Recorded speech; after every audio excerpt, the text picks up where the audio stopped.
میں بھی ان کا کردار پیش کیا گیا جس میں اداکار آل برائر نے سلیمان اور اداکارہ جینا لولو بریجیڈا نے ملکہ سبا کا کردار ادا کیا تھا۔ اس ملاقات کا ذکر پہلی صدی عیسوی کے رومی یہودی مورخ فلاویس جوسفس نے بھی دلکش انداز میں کیا ہے۔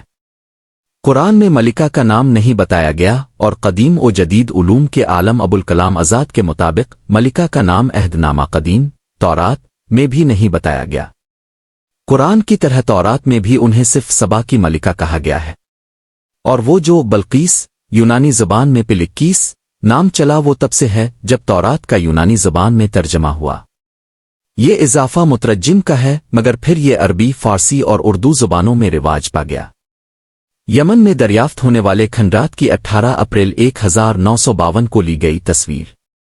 ان کھنڈرات کو ملکہ سبا کے محل سے منسوب کیا جاتا ہے۔ مالک رام کی ترتیب دی گئی کتاب خطوط ابوالکلام آزاد کے ایک خط میں لکھا ہے کہ جب تورات کا یونانی زبان میں ترجمہ ہوا تو مترجم نے ملکہ سبا کے حضرت سلیمان کے سامنے پیش ہونے اور ان سے گفتگو کے انداز سے خیال کیا کہ ان کا یہ رویہ ایک ملکہ کے شائن شان نہیں بلکہ کسی آبرو باختہ اور بازاری عورت کا سا تھا، لہذا اس نے ان کے لیے یونانی لفظ پلکیس استعمال کیا جس کے لغوی معنی قہبہ آفاحشہ عورت کے ہیں۔ جب اس یونانی لفظ کا عربی میں ترجمہ ہوا تو عربی مترجم نے خیال کیا کہ یہ ملکہ کا نام تھا، یعنی اسم مرفع۔ چونکہ حرف پہ عربی میں نہیں ہے اس نے اسے بلقیس بنا دیا۔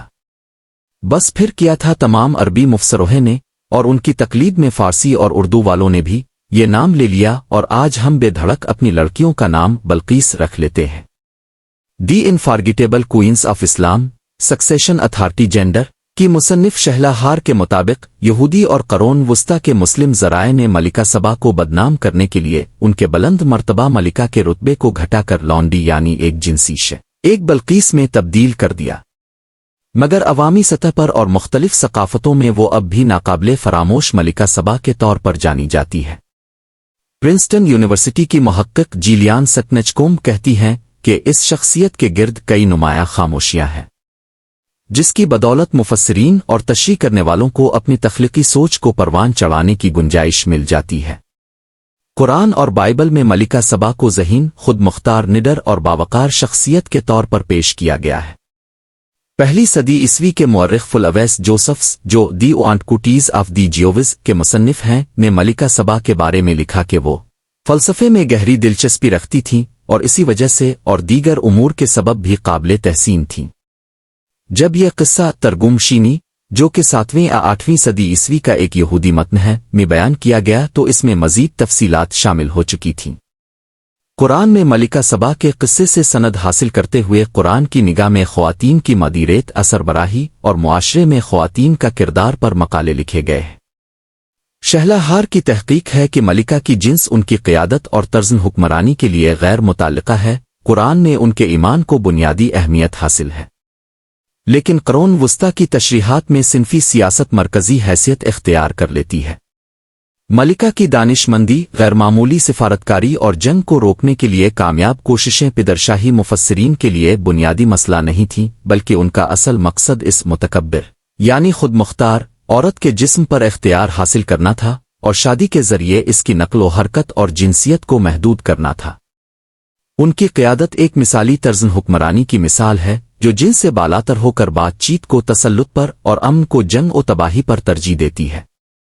اگرچہ عبرانی بائبل قرآن میں کہیں بھی ملکہ سبا اور حضرت سلیمان کے درمیان کسی جنسی تعلق کا ذکر نہیں، مگر بعد کی کئی تخلیقات میں انہیں ایک جوڑے کے طور پر دکھایا گیا۔